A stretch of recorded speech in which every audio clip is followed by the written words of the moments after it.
Hi guys, someone I see as part of the problem but still has something interesting to say is Max Hastings. Now Hastings has worked as a foreign correspondent for the BBC, was editor-in-chief at the Daily Telegraph, editor of the Evening Standard, and currently has an opinion piece at Bloomberg, and he had some not too nice things to say about the current Tory party. Hastings has been a Conservative Party supporter for some time, but he was happy to give them a bit of a bashing over what he sees them making the UK global laughingstock. And when it came to the leader of the opposition, Keir Starmer, he needs to be a bit bolder. Have a listen to this. You've been a long-time commentator, former editor of The Telegraph. You've observed Conservative government of all kinds. Have you seen anything like this before? I don't think any of us could ever have thought of this. If there's one thing worse for a country or for a politician than being hated, it's seeming ridiculous. And what's heartbreaking, I think, for all of us, is that our country does seem, in the eyes of the world, increasingly ridiculous. And I don't think, especially some Tories, seem to understand how Americans and how Europeans are viewing us. They don't hate us. They just look at us with complete disbelief. What has this country done to itself in the last 15 years? And the last 6 and 7 years. But yes, what has the UK done to itself? And when I speak to people here in Italy, they ask the same question. What is going on in Britain? Why did they vote to leave the European Union? What was going through their minds? Why did they vote for somebody like Berlusconi, Boris Johnson? Why do people continue to support him? Every time you hear about the UK and I think I can probably speak for most Europeans here. When you hear about Britain, it's about Boris Johnson. When you hear about Britain, it's Liz Truss. When you hear about Britain, it's about Brexit. That's basically it. There's no mention of anything else. Keir Starmer is unheard of, I think, outside Britain. But when it comes to talking about Britain, it's Liz Truss, Boris Johnson and Brexit. The trio of disaster. Well, I'm sure you're the same. I've talked to quite a few people who have been on the verge of getting investment coming into this country. They simply say the money is not coming in. Overseas investors won't invest at the moment, and they're really worried. Do you think that parties are in power for such a long period from time to time? They're simply exhausted, the talents are out, the ideas have run out, and it's time for the Conservatives almost to give way to the opposition for a period? I'm not sure one can ever quite say that. Somebody asked me the other day who was the most influential politician in the last 30 years. I said unhesitatingly Nigel Farage. That Nigel Farage has poisoned the Conservative Party.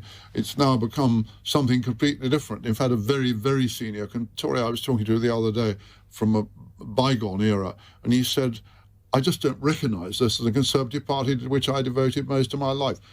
When I was, I've always been of the centre. And when I was editor of the Daily Telegraph, we regarded the right as ridiculous. We didn't like them, but we weren't frightened of them because they had no power. And yet the right is now running Britain, and it's a terrifying sight. And I, for one, believe that for the sake of the Conservative Party and for Britain, they've got to go. It's completely correct here. And the idea that Nigel Farage is the most, or has been the most influential politician or influencer, political influencer, over the last 30 years. Completely correct. But Nigel Farage poisoned the Conservative Party, but he did it in a way that other politicians could only dream of. He did it from outside. He didn't become a Tory MP and bring the party down from within. He did it completely from outside.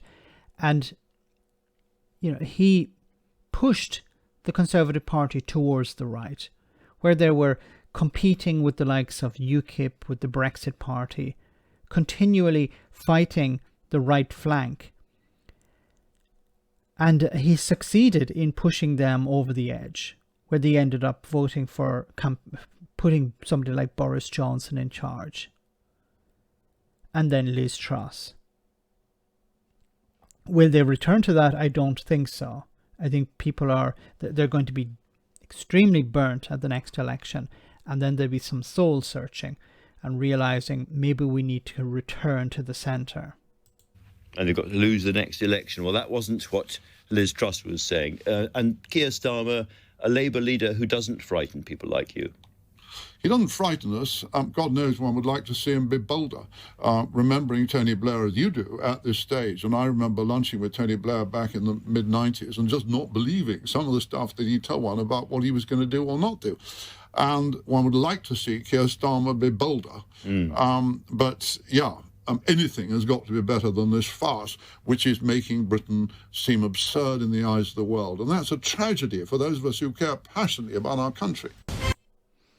Very interesting.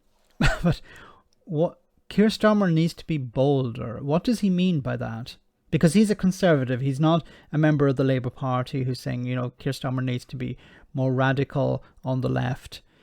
Maybe more forceful, maybe more passionate about things. But Keir Starmer and Rishi Sunak are somewhat similar. They're not really politicians. Rishi Sunak is more like a businessman, or not even a businessman, a middle manager. He's like middle management. While Keir Starmer is like somebody who's been dropped into that role. He's not exactly a real politician. He just wants to get the party into power. He's not Machiavellian in the way that others are able to manipulate people into supporting his policies, or he's not ideological either, it seems. He's willing to do whatever necessary just to get into power, but not in the way that traditional politicians would be. So I think you're going to have, at the next election, if Rishi Sunak remains as Prime Minister, you're going to have very strange opposites. You'd have a businessman or a middle manager competing against I don't know what. Let me know in the comment section, guys, what you think about all of this. As always, your comments are greatly appreciated. Thanks a lot.